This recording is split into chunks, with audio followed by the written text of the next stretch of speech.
You ask Tiger to solve. This deals with linear equations with one unknown. The final result is x equals 72.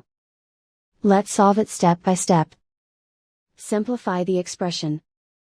Find the greatest common factor of the numerator and denominator. Factor out and cancel the greatest common factor. Swap sides.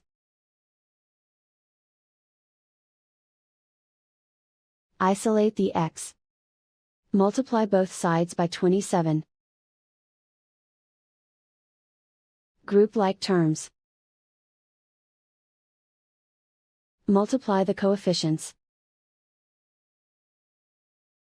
Simplify the fraction. Multiply the fractions. Simplify the arithmetic. And so the final result is x equals 72.